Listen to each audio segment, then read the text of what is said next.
Kita ada di misi amanat agung. Saudara tahu amanat agung? Saudara boleh baca di dalam Matius 28 itu akan menemukan di situ, pergilah, jadikanlah semua bangsa muridku, dan baptislah mereka dalam nama Bapa dan Putra dan Roh Kudus, dan ajarlah mereka. Dengar, dan ajarlah mereka. Jadi amanat agung itu datang bagi kita untuk jadikan semua bangsa, jadikan semua orang untuk menjadi murid Tuhan. Yang setuju katakan amin. Yang siap katakan amin. Haleluya. Jadi itu amanat agung. Saudara dan saya harus bergerak untuk itu. Kita harus menyatakan cinta kasih Tuhan bagi orang-orang di sekitar kita agar mereka melihat Yesus dalam kehidupan kita dan mereka bertobat dan datang kepada Tuhan. Nah, kita lihat saudara, hari ini kita bicara kasih yang mengubahkan dunia. Sama-sama kita baca 1, 2, 3. Kurang keras 1, 2, 3. Kasih yang mengubahkan dunia. Saudara perhatikan baik-baik. Yang mengubahkan dunia ini cuma satu pribadi yang namanya Yesus Kristus.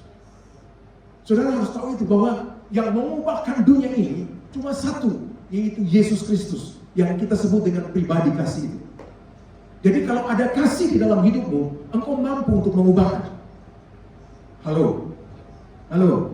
Kalau ada kasih di dalam kehidupanmu, maka engkau mampu untuk mengubahkan. Ingat baik-baik saudara, ada orang-orang yang tidak mau berubah. Tapi ketika kita mengasihi dia, ketika kita baik dengan dia, kita mengasihi dia, kita memberkati dia, bahkan mungkin kita bawa waktu sedikit untuk duduk bersama-sama dengan dia. Dengar, dia bisa berubah. Kenapa? Karena di dalam diri kita ada kasih yang mengalir kepada dia. Dan kita tahu, kasih itu adalah pribadi Tuhan sendiri. Maka tadi saya bilang, kalau Yesus di pihak kita, tidak ada satu kuasa pun yang mampu melawan kita. Dan setuju katakan amin. Baik mau, baik apapun, tidak bisa melawan kita. Karena ada Tuhan, ada Allah yang perkasa dan dahsyat dan luar biasa dalam hidup. Jadi kasih itu mengubahkan. Jangan bilang, kok orang itu susah dirubah ya? Gampang. Kalau kamu mengasihi dia terus menerus, kalau kau sampaikan kasih terus menerus kepada dia, dengar, lama-lama dia akan berubah. Karena kamu sedang membawa kuasa Tuhan untuk datang kepada dia. Jadi ingat saudara boleh benci dosa, tapi saudara harus mengasihi manusia. Amin. Dengar satu kali lagi, saudara harus benci dosa, tapi saudara harus mengasihi manusia. Kalau ada orang yang berbuat dosa, kasihi dia, tapi benci dosanya. Jangan benci dia sama dengan dosanya, enggak. Harus tetap mengasihi sesama. Kata Alkitab mengasihi sesama, tapi benci akan dosa. Artinya, kalau kita benci dosa, kita harus menegur dia dengan penuh kasih.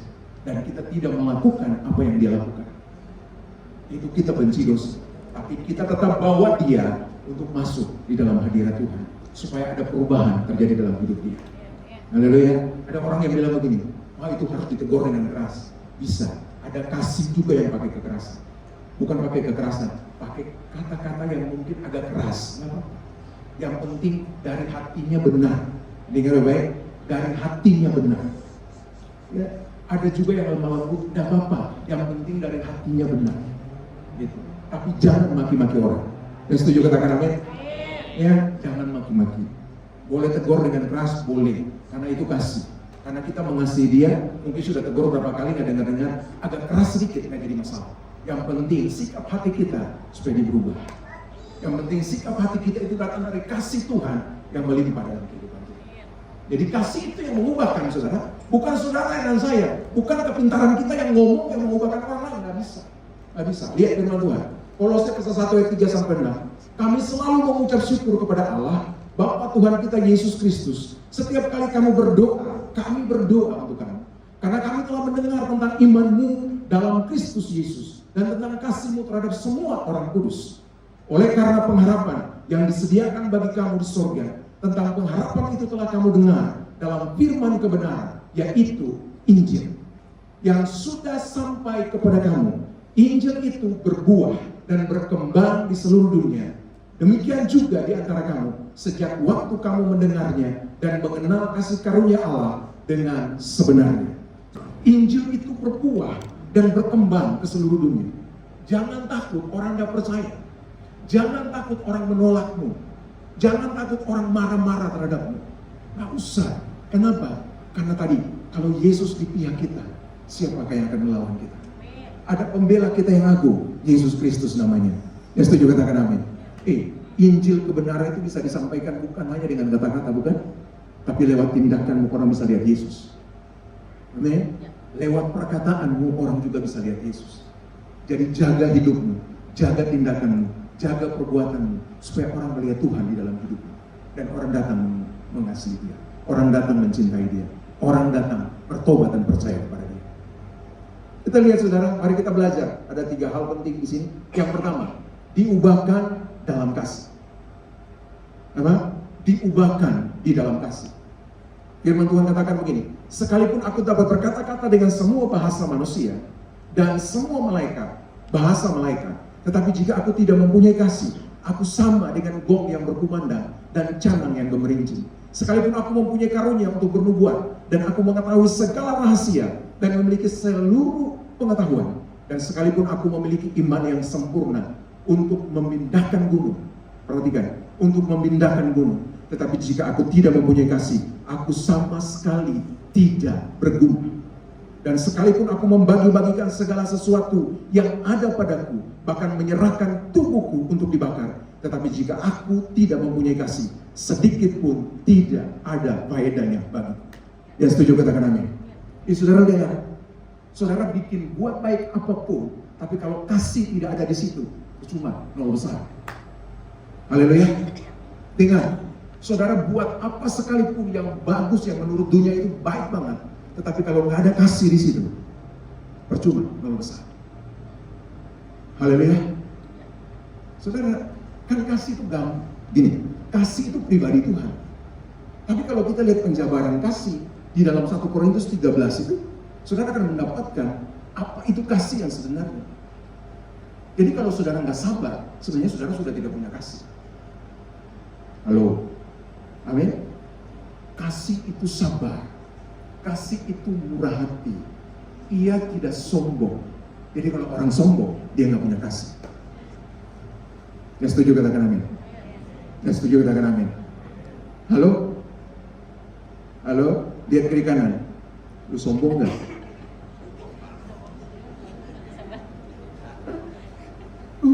Jelas itu, saudara boleh baca ya.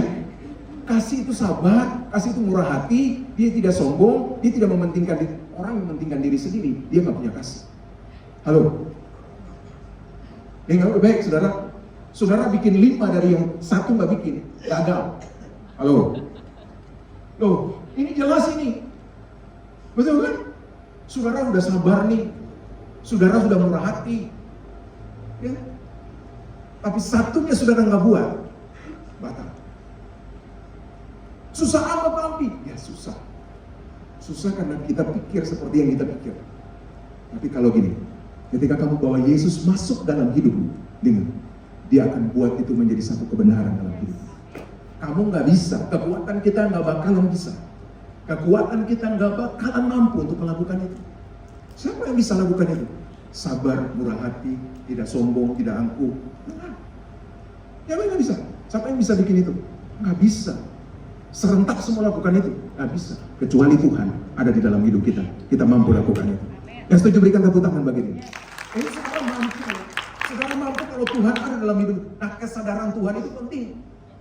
Kesadaran Tuhan ada dalam hidup kita itu penting, saudara. Kalau enggak, kita akan bilang, aduh, aku nggak mampu, aku nggak bisa. Kamu bisa.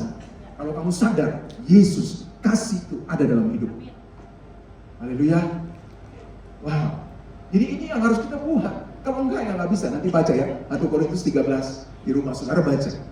Ayat yang keempat sampai di bawah itu saudara akan dapatkan gitu. Kasih itu sabar, kasih itu murah hati, dia tidak sombong, dia tidak, ya segala hal itu di situ, dituliskan di situ. Jadi kalau kita bicara tentang kasih Tuhan di dalam hidup kita, maka kita percaya begini, Yesus yang ada di dalam hidupmu itu sudah memberikan pembaharuan di dalam seluruh kehidupan melalui kasih yang ada dalam kehidupan. Jadi ketika kita percaya Yesus, Yesus ada dalam hidupmu.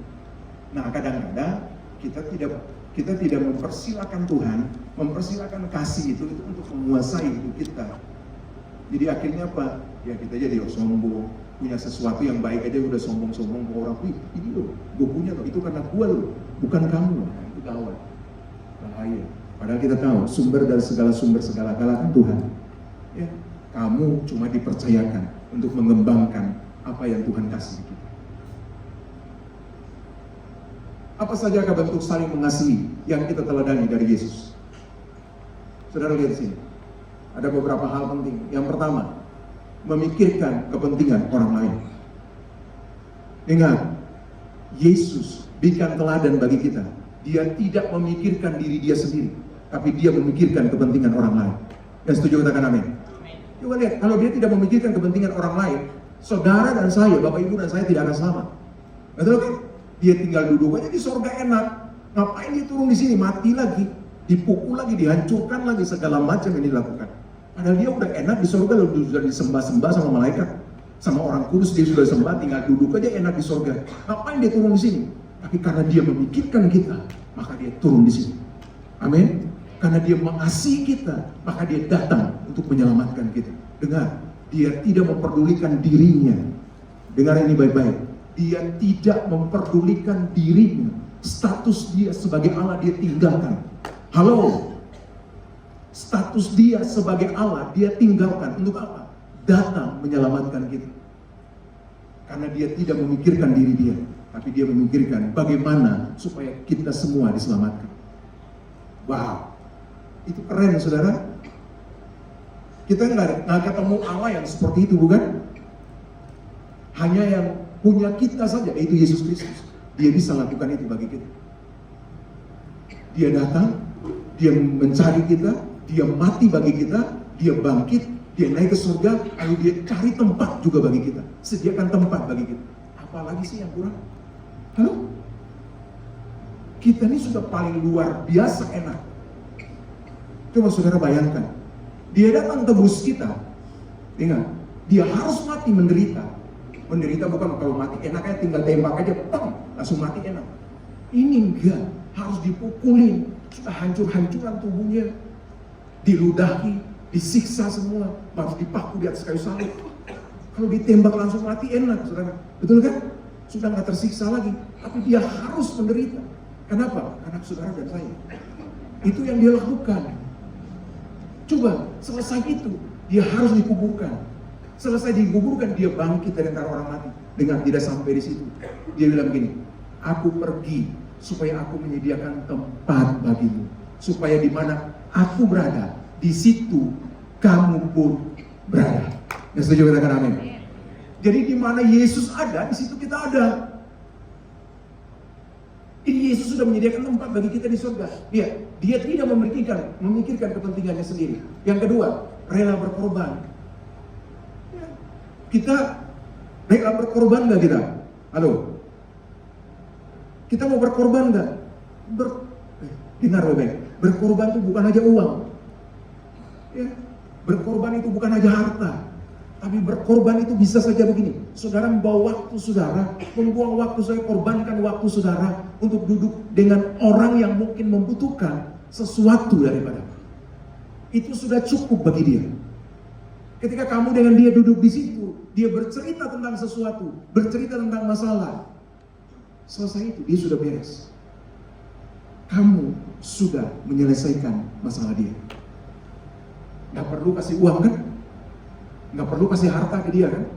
Cuma waktu saja yang dia perlukan di situ untuk duduk. Hari-hari ini banyak orang kesepian. Amin. Tapi dengar, jangan sampai suami istri kesepian. Dengar ini, jangan sampai ada suami yang bilang, aduh gue kesepian, gila. Atau istri tiba-tiba bilang gini, aduh gue kesepian nih. Suami gak pernah gak pernah temanin gue kemana-mana, jadi kesepian. Jaga jangan sampai itu terjadi. Haleluya, Bapak Ibu. Amin. Amin. Udah makan belum? Hah? Aduh. Jadi stres gue di depan lihat muka-mukanya orang.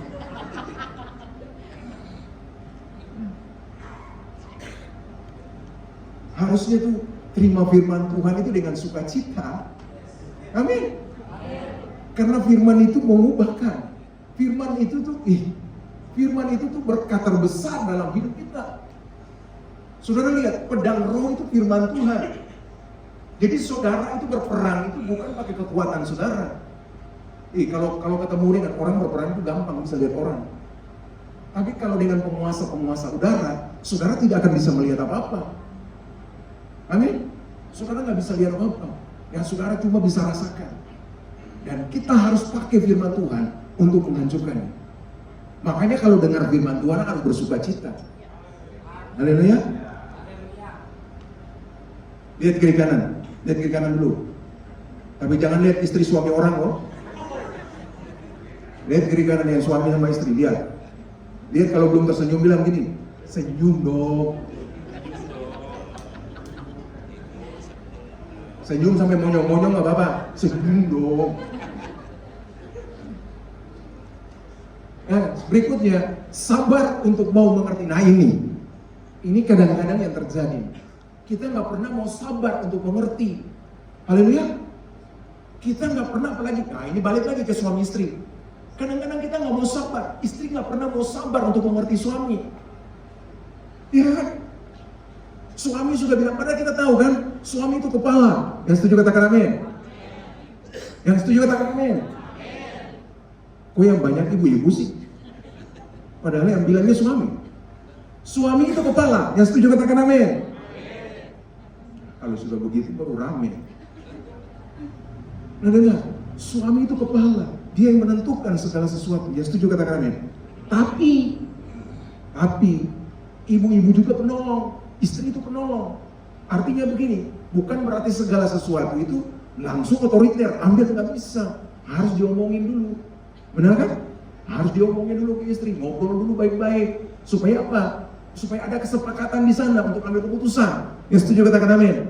Nah, kalau sudah ngobrol, tapi tiba-tiba suami ambil keputusan yang tidak sesuai dengan istri, ya udah ikut aja.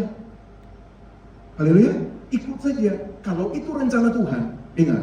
Kalau itu rencana Tuhan, pasti semuanya berjalan dengan baik. Tapi kalau itu bukan rencana Tuhan, dengar.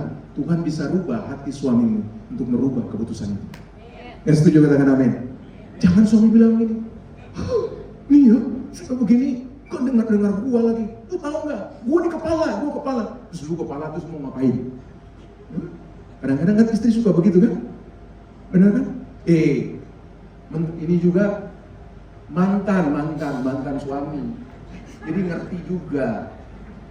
Walaupun sudah mantan, tapi ngerti juga. Kadang-kadang suka begitu. Nah kalau suami, apa sih gini-gini? Lu berhentiin istri itu ngomong, dia sakit. Kalau istri sudah nggak ngomong, udah bawa ke dokter deh. Karena gini, saudara gini, istri kalau nggak ngomong satu hari, waduh, itu pasti dia sakit. Atau pasti ada sesuatu yang terjadi dalam hidup dia. Kenapa? Karena satu hari itu 15.000 kata harus keluar dari dia. Ya suami-suami, 15.000 kata itu harus keluar dari dia. Kalau belum 15.000 kata, belum enakan. Tuh. Kalau begitu-begitu ibu-ibu udah mulai Iya, benar loh. Kalau belum 15.000 kata, mereka belum enakan. Contoh saya di rumah dulu, almarhum istri saya tuh. Kalau dia sudah ngomong, saya bilang kayak Bung sama Gregor, Mami kenapa ya? Sampai sudah panik saya. Karena kan biasanya tuh ngomong terus gitu ya, ngocek sana, apa aja, kaki meja juga diocek. Iya bener, kaki meja apa aja bisa ngocek semuanya. Gitu. Jadi ibu-ibu juga kan begitu ya, pura-pura ketawa padahal enggak. Kalau mau ya tanya suami-suami aja, pasti udah begitu. Harus mengerti, ya, sabar untuk mau mengerti. Mengerti siapa? Mengerti hati dan perasaan suami serta istri atau orang lain. Kalau nggak bisa, kita akan jadi gampang nggak bisa. Rela mengampuni. Kita semua nih ya manusia yang kadang-kadang buat salah, betul kan? Kita mengampuni karena kita sudah terlebih dahulu diampuni oleh Yesus. Amin. Kita mengampuni karena kita sudah terlebih dahulu diampuni oleh Yesus. Jadi mari kita mengampuni. Pakai pengampunan yang diberikan oleh Tuhan bagi kita untuk mengampuni orang lain. Karena dengan pengampunan yang kita berikan itu bisa merubah hati orang lain. Untuk apa? Untuk dia semakin hari semakin cinta Tuhan. Jangan bilang begini, gua ngampuni, tapi masih saja begitu, nggak apa-apa. Ampuni aja, itu tugas kita kan. Soal dia berubah kan bukan soal kamu lagi. Soal kamu cuma mengampuni, itu saja, itu perintah Tuhan. Soal dia berubah, itu bukan soal kita, itu soal Tuhan. Nah, cuma kadang-kadang kan kita mau ngambil masalah Tuhan, ya? Kita mau ngambil haknya Tuhan, nah itu kacau. Stres kita, betul kan? Karena kita mau ngambil haknya Tuhan, pasti kita jadi stres. Kita mau orang itu cepat berubah. Siapa yang bilang kamu bisa rubah dia? Halo, di Alkitab mana yang bilang bahwa saya bisa merubah orang? Nggak ada. Coba tunjukkan bagi saya, nggak ada. Yang bisa merubah cuma Tuhan. Yang setuju katakan amin. Jadi jangan kamu ambil hak Tuhan, nanti kamu jadi stres. Karena ketika kamu melakukan kebenaran, dengar, kebenaran itu pasti memerdekakan dia. Udahlah, itu aja. Kita mau ngapain lagi? Dalam hal mengasihi sesama, dengar baik. Dalam hal mengasihi sesama, dari pihak kita hanya diperlukan apa? Kemauan, bukan kemampuan. Sebab kemampuan untuk mengasihi itu sudah diberikan oleh Tuhan. Jadi yang penting kita mau. Kenapa? Kemampuan itu, kasih itu, mengasihi itu sudah ada di dalam hidupmu. Cuma kita saja yang gak mau mengasihi. Yang setuju katakan amin. Baca sama-sama. 1, 2, 3, gede-gede. 1, 2, 3.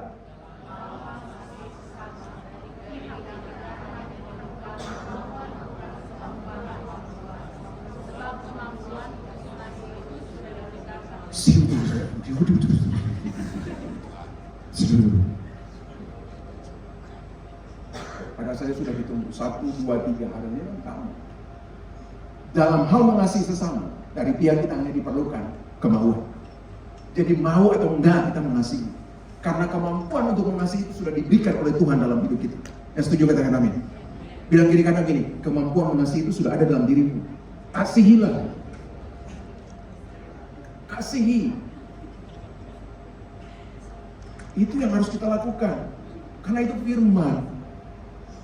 Jangan bicara begini, kalau dia nggak menerima, nggak apa-apa. Kalau dia nggak peduli dengan kita, nggak apa-apa. Yang penting kamu sudah lakukan firman. Halo, yang penting kamu sudah lakukan firman. Itu sudah cukup bagi kita. Itu sudah cukup bagi kita. Soal dia mau lakukan, soal dia mau berubah atau enggak, itu bukan soal kita. Nah, kita berubah. Kali ini kita belajar ini lebih keren, ya. Agen perubahan dalam kasih yang kedua. Saudara dan saya harus menjadi agen perubahan dalam kasih. Kita yang sudah mengalami kasih itu, kita harus jadi agen perubahan. Haleluya. Kita harus jadi agen perubahan. Lihat, 1 Timotius 1 ayat 13 dan 16. Aku yang tadinya seorang pemuja dan seorang penganiaya dan seorang ganas, tetapi aku telah dikasihanimu karena semua itu telah dikulakukan tanpa pengetahuan, yaitu di luar iman. Tetapi justru karena itu aku dikasihani, agar dalam diriku ini sebagai orang yang paling berdosa, Yesus Kristus menunjukkan seluruh kesabarannya. Dengan demikian akan menjadi contoh, akan menjadi contoh bagi mereka yang kemudian percaya kepadanya dan mendapat hidup yang kekal. Ya, setuju katakan amin. Dengar, Paulus bilang begini, aku ini dulu pendosa, aku ini dulu pembunuh, aku ini dulu bunuh orang Kristen, orang percaya. Aku dulu yang membunuh mereka, mengejar mereka untuk membunuh mereka. Dia bilang ini, aku ini penghujat, aku penganiaya. Tapi sekarang aku bisa bertobat. Kenapa? Karena kasih Tuhan menyertai aku. Karena kasih Tuhan yang menjamah aku sehingga aku bisa bertobat. Sehingga aku bisa berubah sampai saat ini. Dengar, ketika itu berubah, loh, dia terkenal di mana-mana. Siapa yang gak kenal Saulus pada saat itu? Semua orang Yunani, semua orang Yahudi kenal yang namanya Saulus. Karena dia adalah seorang yang terhormat pada saat itu. Coba lihat, ketika dia bertobat, itu gempar, saudara. Ketika dia bertobat, dia jadi agen perubahan bagi orang-orang di sekitar dia. Yang setuju katakan amin. Coba kita perhatikan baik-baik. Ini akan menjadi contoh bagi mereka yang kemudian percaya kepadanya dan mendapat hidup yang kekal. Dia bilang begini, aku saja orang jahat. Aku yang lebih jahat dari kamu. Aku bisa bertobat, apalagi kamu. Saudara, siapa di sini yang sudah pernah bunuh orang? Tolong angkat tangan. Saya belum, saudara. Nakal-nakal begini juga saya belum. Kalau mukul, oke lah. Nggak usah dibilang juga, pasti lihat lah muka saya, udah tahu lah. Siapa sini yang sudah pernah bunuh orang? Angkat tangan. Belum pernah kan? Siapa di sini yang sudah pernah mukul orang? Angkat tangan. Wih.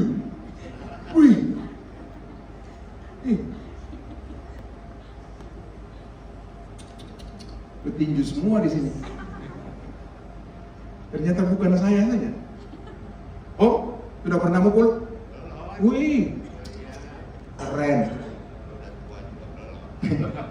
Coba perhatikan, saudara. Perhatikan. Kita yang nggak pernah bunuh orang, kita nggak pernah bunuh orang. Dengar baik, Paulus atau Saulus, dia pernah menganiaya bahkan membunuh orang-orang percaya. Tapi ketika dia datang kepada Tuhan, Tuhan mengampuni dia. Itu dosa terbesar loh, membunuh orang itu. Yang setuju katakan amin. Apalagi kita yang gak pernah bunuh orang. Masa Tuhan gak mengampuni kita? Halo? Hei, masa Tuhan gak mengampuni kita? Tuhan pasti mengampuni kita. Haleluya. Bahkan dia akan pakai kita lebih dari Paulus harusnya. Yang setuju katakan amin. Loh, aminnya sedikit kecil banget sih. Kayak gak yakin gitu ya. Amin. Harusnya bisa kita dipakai lebih dari Paulus. Yang setuju katakan amin. Karena kita orang lebih baik dari Paulus. Amin. Amin saudara. Harusnya kayak gitu. Tapi lihat, Paulus bisa melakukan itu untuk apa? Menjadi agen perubahan bagi orang lain. Saudara boleh cari di Alkitab itu tulisan terbanyak di dalam Alkitab. Kitab-kitab terbanyak dalam Alkitab cuma Paulus. Ya kan? Yang ngajar, yang belajar STT kayak Cideli itu, yang tulisan terbanyak, kitab-kitab terbanyak cuma Paulus yang tulis. Kenapa? Dia mau dia serahkan seluruh hidup dia karena dia tahu kasih Tuhan yang begitu luar biasa membawa dia dari kematian untuk masuk dalam kekekalan bersama dengan Kristus. Itu satu hal yang lebih berharga dari apapun di dunia ini. Dari harta, dari uang, dari apapun, itu lebih berharga. Kenapa? Karena kita hidup di dunia kan cuma berapa tahun? 70 sampai 80 kan? 120 ya Om? Ya 120. Oke, kita taruhlah 120. Karena Alkitab bilang gitu kan? Ada yang bilang ini 70, karena di Alkitab enggak, 70 itu keresahan Musa saja. Kalau saudara baca di dalam kitab Mazmur 90 itu keresahan Musa. Keresahan Musa tentang kehidupan dia. Dan dia bilang, hidup kami cuma 70 tahun. Tapi di dalam Alkitab, kalau saudara baca, saudara akan menemukan ada 120 tahun. Paling lama manusia hidup saat ini, 120 tahun. Ya kita imannya aja 120 tahun. Yang setuju katakan amin. Yang setuju katakan amin. Tapi kalau umur panjang harus tetap segar, ya, harus tetap sehat, harus tetap gemuk dan segar. Yang setuju katakan amin. Haleluya, itu Alkitab ya juga loh. Saudara boleh baca juga di Mazmur 92. Situ ada. Saudara akan menemukan di sini. Orang yang ditanam di dalam baitnya Tuhan, dalam masa tuanya, mereka akan tetap gemuk dan segar. Amin. Haleluya. Nah, kalau baca lagi kan di Mazmur 90, dia bilang begini, masa hidup kami 70 tahun. Masa hidup kami berlalu begitu saja. Kalau kami kuat, Masa hidup kami 70 tahun, kalau kami kuat 80 tahun. Ya, tapi akan berlalunya dengan penderitaan dan kesukaran. Siapa yang mau umur panjang tapi ada kesukaran dan penderitaan? Tolong angkat tangan. Ada nggak mau gitu? Yang mau umur panjang tapi penuh penderitaan dan kesukaran? Tolong angkat tangan. Gak ada yang mau. Penuh penderitaan dan kesukaran, gak ada yang mau. Gak ada yang mau. Tapi saya mau. Di Mazmur 92 dibilang gini, orang yang ditanam di dalam baitnya Tuhan, dalam masa tuanya mereka akan menjadi gemuk, tetap gemuk dan segar. Artinya mereka tetap sehat. Yang setuju katakan amin. Yang setuju katakan amin. Iya, kita mau umur panjang tapi kita tetap sehat tuh. Kita tetap segar kan? Haleluya. Itu penting bagi kita. Nah, mari kita lakukan itu dalam kehidupan kita. Nah, kita lihat ini. Ini saya akan bahas agak banyak sedikit. Di situ ada seorang laki-laki ya. Ini bicara tentang Petrus dan Yohanes ketika masuk di dalam bait Allah untuk berdoa. Dia bilang gini, di situ ada seorang laki-laki yang lumpuh sejak lahirnya sehingga ia harus diusung tiap-tiap hari. Orang itu diletakkan dekat pintu gerbang bait Allah yang bernama Gerbang Indah untuk meminta sedekah kepada orang yang masuk ke dalam bait Allah. Ketika orang itu melihat bahwa Petrus dan Yohanes hendak masuk ke bait Allah, dia meminta sedekah. Mereka menatap dia dan Petrus berkata, lihatlah kepada kami. Lalu orang itu menatap mereka dengan harapan akan mendapat sesuatu dari mereka. Tetapi Petrus berkata, emas dan perak tidak ada padaku, tetapi apa yang kupunyai, kuberikan kepadamu. Demi nama Yesus Kristus orang Nazaret itu berjalan. Lalu yang memegang tangan kanan orang itu dan membantu dia berdiri. Seketika itu juga kuatlah kaki dan mata kaki orang itu. Yang melonjak berdiri lalu berjalan kian kemari dan mengikuti mereka ke dalam bait Allah. Berjalan dan melompat-lompat serta memuji Allah. Seluruh rakyat itu melihat dia berjalan sambil memuji Allah. Lalu mereka mengenal dia sebagai orang yang biasa duduk meminta sedekah di gerbang indah bait Allah. Hingga mereka takjub dan tercengang tentang apa yang telah terjadi padanya. Saudara, kita bahas ini. Coba lihat. Di satu saat, di satu sore, tiba-tiba Petrus dan Yohanes mau berdoa di bait Allah. Ketika mereka masuk, ada orang di pinggir jalan, orang lumpuh yang sedang minta sedekah. Setiap hari dia di situ. Coba, Alkitab bilang begini. Mereka memandang dia. Petrus dan Yohanes memandang dia. Lalu Petrus bilang begini, lihatlah kepada kami. Saudara lihat, kalau lu mau kasih sedekah, mau kasih uang, kasih aja, ngapain pakai lihat dia? Betul kan? Ngapain pakai lihat dia? Kalau mau kasih, kasih saja. Tapi kenapa disuruh lihat ke dia? Dengar, Petrus itu orang yang keras. Ya? Dan seorang nelayan itu pasti mukanya hitam. Amin. Tapi bukan kayak saya masih lumayan bagus. Keren. Ya, dia di setiap hari jadi nelayan, pasti hitam. Coba lihat, nelayan dia putih nggak? Nggak ada. Semua nelayan itu pasti hitam. Dan Petrus itu orang keras. Bayangkan, kalau orang lumpuh itu lihat Petrus mukanya keras kayak begitu dan hitam kayak begitu. Kalau lihat saya ini pasti dia lari itu. Langsung sembuh tuh dari, atau jangan-jangan dia tambah sakit, matanya buta. Tadinya lumpuh, sekarang tambah satu, matanya buta. Ya. Tapi Petrus bilang ini, lihat kepada kami. Apa sebenarnya yang Petrus ingin tunjukkan? Petrus ingin tunjukkan sesuatu dari mereka. Petrus ingin tunjukkan bahwa ada sesuatu yang besar dalam hidup mereka. Dalam hidup Petrus pada saat itu. Kalau saat itu Petrus perampok, pada saat itu Petrus itu pencuri. Waduh, saya nggak tahu dengan orang lumpuh itu. Pasti lebih tambah sakit dia, tambah stres dia, karena dia lihat orang pencuri yang suruh dia di mukanya. Tapi dia mau menunjukkan ada kuasa Tuhan, ada kuasa Kristus yang ada di dalam kehidupan Petrus. Itu yang Petrus ingin tunjukkan bagi orang itu.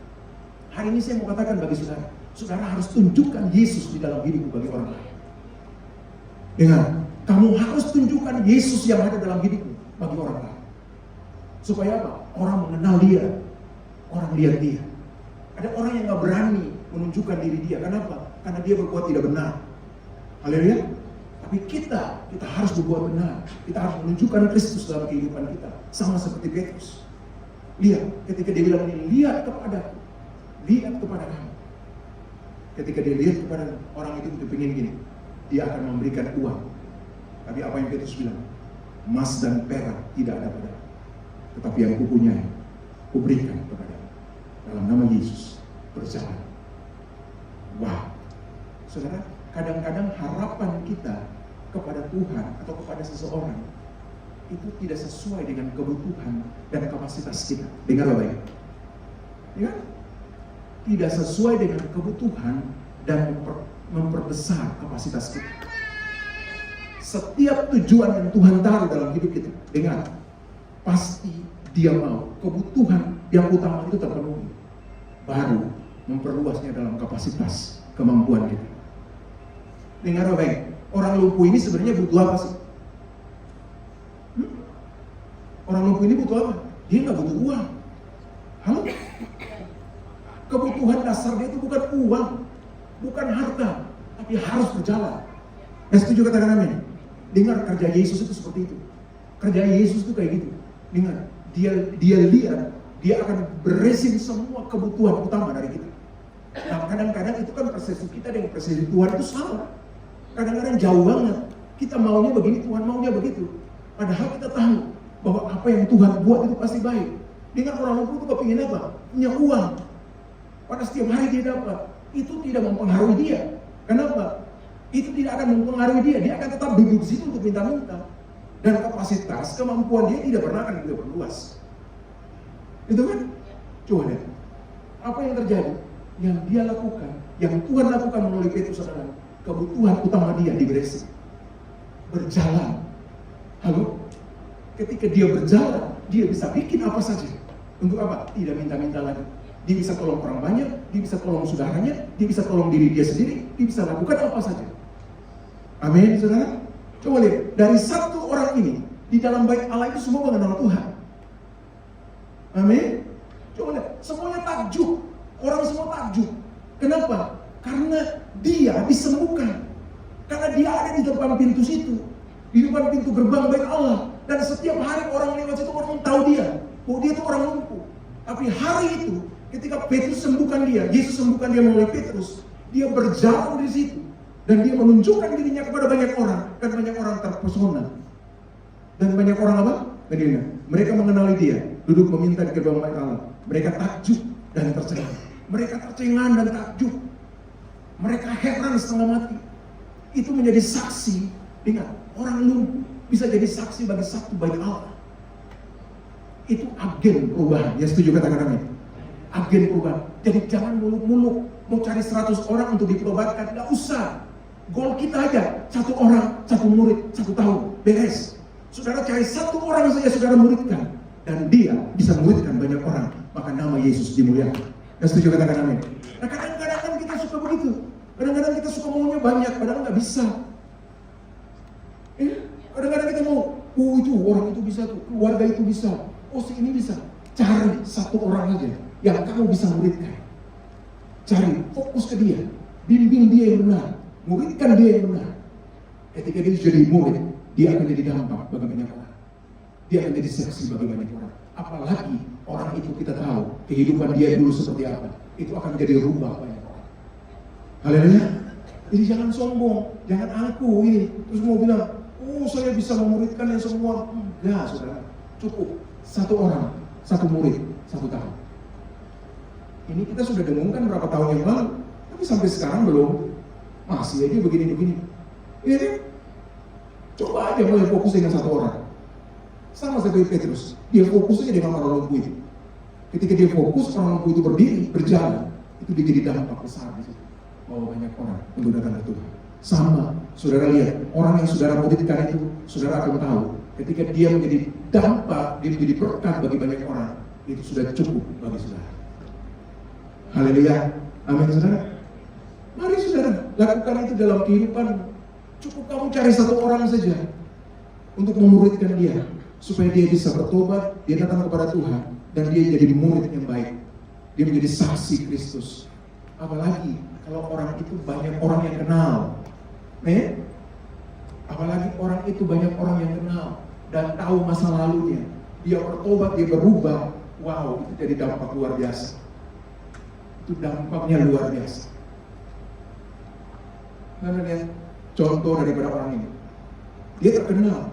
Kenapa? Karena setiap hari orang lihat dia di situ. Amin. Setiap hari orang lihat dia di situ.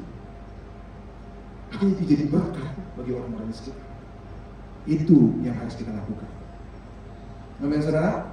Ya. Nah, kita lihat. Kasih yang mengubahkan itu tidak menghakimi. Setuju, katakan amin. Kasih yang mengubahkan itu tidak menghakimi. Jadi ada orang yang suka menghakimi, ya, suka menghakimi, suka segitunya begitu. Itu bukan kasih namanya. Itu bukan kasih. Jadi kasih yang mengubahkan itu tidak menghakimi, tapi dia memberkati. Haleluya. Kasih yang mengubahkan membenci dosa dan mengasihi manusia. Dia benci dosa. Dia benci dosa orang yang buat, tapi dia mengasihi orang yang buat dosa.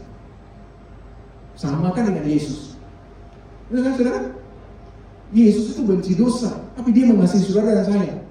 Kalau dia mau mengasihi, kalau dia mau bilang ini dia mau mengasihi dosa dan atau dia membenci dosa dan juga orang-orang, bisa aja.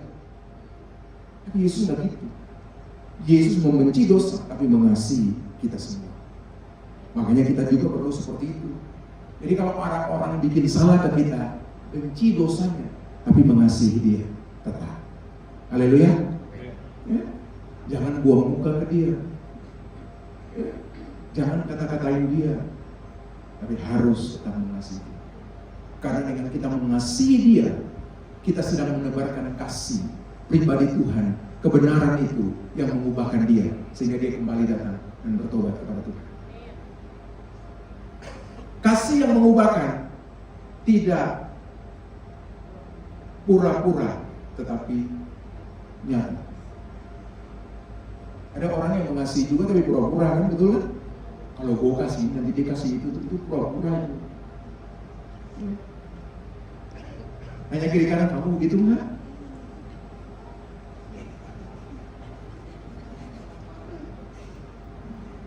Tanya kiri kanan, kamu begitu enggak? Kasih pura-pura. Nggak mau ya, gue kasih ini nanti lu balik kasih ini. Gue kasih 100 nanti lu balik kasih 1 juta ya.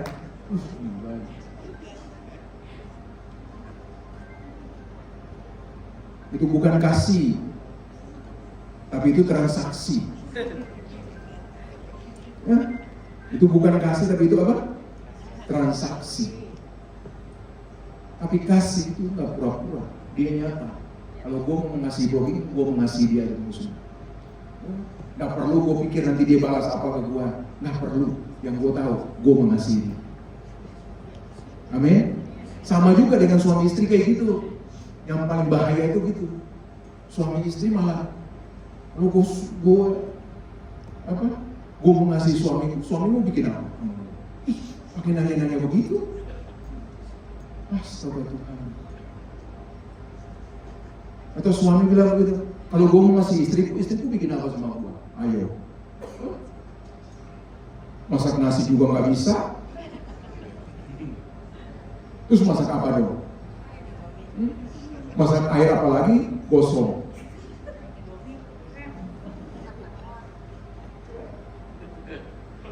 Jangan menuntut kalau kamu sudah pilih. Yang setuju katakan amin.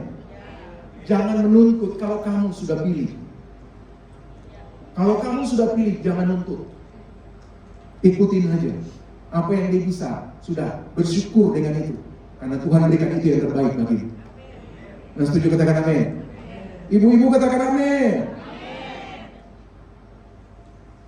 Bapak-bapak diam aja. Nggak usah bikin apa. Nah, itu yang harus kita lakukan. Jadi, kasih itu jangan pura-pura. Kasih yang mengubahkan menghasilkan pertobatan. Jadi kasih yang mengubahkan itu pasti akan menghasilkan pertobatan. Gampang kita lihat kasih yang benar itu pasti mengubah orang. Ingat baik, orang mau jahat apapun, orang mau apa sekalipun, pasti ketika dia sungguh-sungguh mengasihi, datang dari hati, itu bisa berubah orang, bisa mengubahkan orang. Kenapa? Karena memang itu pribadi Tuhan di situ. Bukan kamunya, bukan kitanya. Tetapi yang kita salurkan itu pribadi Tuhan kepada orang itu. Sehingga lama-lama kebenaran itu akan mengubahkan dia. memerdekakan dia. Sehingga dia merdeka. Haleluya. Dia merdeka, dia rubah, dia bertobat. Sudah tahu Saulus itu? Saya percaya ada hal yang memang mungkin Alkitab nggak jelasin. Tapi saya percaya ada hal-hal yang mungkin dia lihat dari orang-orang Kristen pada saat itu. Ketika dia bunuh orang Kristen atau dia kejar-kejar orang Kristen, pasti dia lihat tindakan perilaku orang Kristen itu. Itu yang mengubahkan dia. Pasti. Nah, itu yang harus kita lakukan dalam kehidupan kita. Sehingga kita akan jadi agen perubahan bagi orang. Amin. Memberi dengan penuh kasih dan murah hati akan membuka akses bagi kita untuk mengalami jamahan Tuhan dan membuka jalan baru yang mengubah jalan hidup Anda dan orang yang kita layani. Dengar ini baik-baik. Jadi memberi dengan penuh kasih dan murah hati itu akan membuka akses bagi kita untuk mengalami jamahan Tuhan dan membuka jalan baru yang mengubah jalan hidup Anda, jalan hidup kita. Bukan saja kita, tapi orang yang kita layani pun ada terobosan-terobosan baru yang Tuhan berikan bagi kita. Jadi ketika saudara melakukan itu, bukan saja orang itu yang diberkati, enggak, tapi saudara pun diberkati. Yang setuju katakan amin? Iya, saudara pun diberkati. Jadi jangan takut untuk melakukan itu. Yang ketiga, yang terakhir, apa? Memuji fungsi beres. Invasi dan multiplikasi dalam kasih. Ini penting. Jadi multiplikasi itu penting di dalam kehidupan kita. Kejadian pasal 1 itu bilang ini, Allah memberkati mereka, lalu Allah berfirman kepada mereka, beranak cuculah dan bertambah banyak, penuhilah bumi dan taklukkanlah itu, berkuasa atas ikan-ikan di laut dan burung-burung di udara, dan atas segala binatang yang merayap di bumi.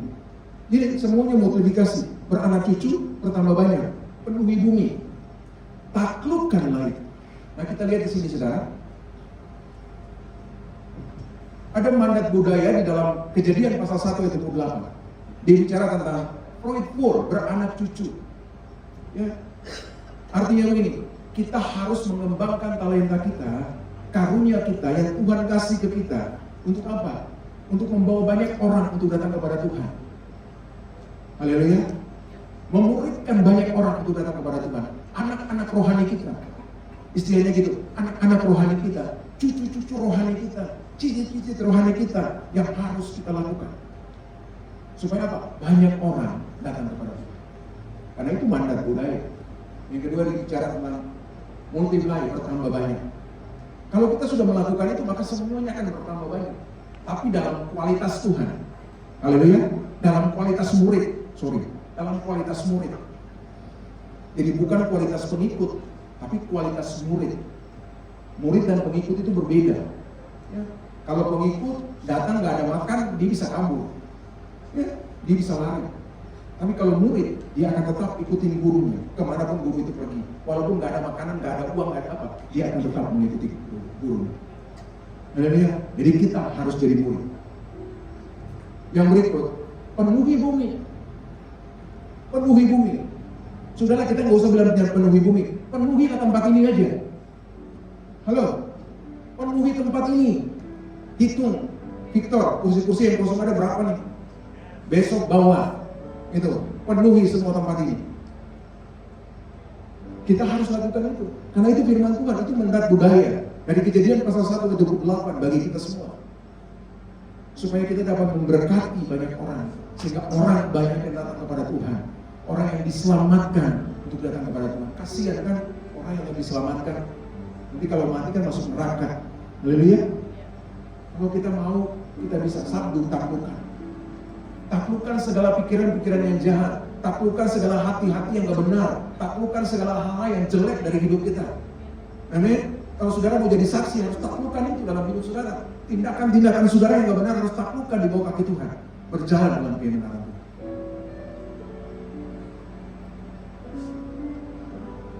Persinahan, perceraian, apapun itu nggak boleh ada dalam kehidupan kita. Yang harus kita lakukan dalam kebenaran kita. Apalagi sekarang multimedia, media sosial itu sekarang, waduh, bisa aja lo cek apa aja bisa. Ya? Suami istri orang bisa aja lo main di situ kan. Hati-hati dengan itu saudara. Karena itu membawa satu dosa besar dalam kehidupan kita. Tuhan gak mau itu terjadi dalam kehidupan kita. Tapi Dia mau kita berjalan dalam kebenaran Tuhan. Have dominion, berkuasa. Kita diberikan kuasa oleh Tuhan untuk ini, untuk berkuasa. Dengar oke, berkuasa itu bukan untuk manusia, halo? Tapi berkuasa untuk semua alam ciptaan. Untuk ikan-ikan di laut, burung-burung di udara, binatang-binatang di padang, kita berkuasa. Dan seluruh bumi kita berkuasa, kecuali manusia. Jadi kalau ada orang yang berkuasa atas manusia, rubah. Karena itu tidak sesuai dengan firman Tuhan. Amin. Amin, saudara. Itu tidak sesuai dengan firman Tuhan. Nah, prinsip dari multiplikasi mulai dari apa yang kita punya. Mulai dari apa yang kita punya, saudara. Jangan mulai pinjam orang punya baru kasih ke orang lain. Nah itu kacau itu namanya. Ya. Kepingin supaya orang mau angkat-angkat kita karena punya nggak ada, terus pinjam dari orang lain untuk kasih ke dia. Itu kacau. Nah, harus diberkati lebih dahulu. Artinya sadar bahwa Tuhan sudah memberkati kita. Nah kesadaran ini penting bahwa saudara dan saya sudah diberkati oleh Tuhan. Dia setuju, katakan amin. Menjadi berkat dampak bagi sesama. Harus jadi berkat dan dampak bagi sesama. Muliakan Tuhan dengan hartamu, dengan apa yang kita miliki. Jadi kita harus memuliakan Tuhan dengan apa yang kita punya, dengan uang kita, dengan harta kita, dengan rumah kita, dengan bisnis kita, dengan apa yang kita punya, pelayanan kita. Kita harus memuliakan Tuhan dengan ini. Jangan bilang itu saya hebat. Enggak, saudara dan saya enggak hebat. Tuhan kita yang hebat. Ya setuju kata kami. Berikan tepuk tangan bagi ini. Dan pada akhirnya multiplikasi terjadi ketika kita mau berbagi atau menjadi berkat bagi sesama, dan tidak hanya dihabiskan untuk diri sendiri. Kalau saudara habiskan untuk diri sendiri, tidak akan pernah terjadi multiplikasi. Tapi ketika saudara berpikir untuk jadi berkat bagi orang lain dan tidak hanya memikirkan diri sendiri, dengarlah, pasti terjadi multiplikasi dalam kehidupan saudara. Amin.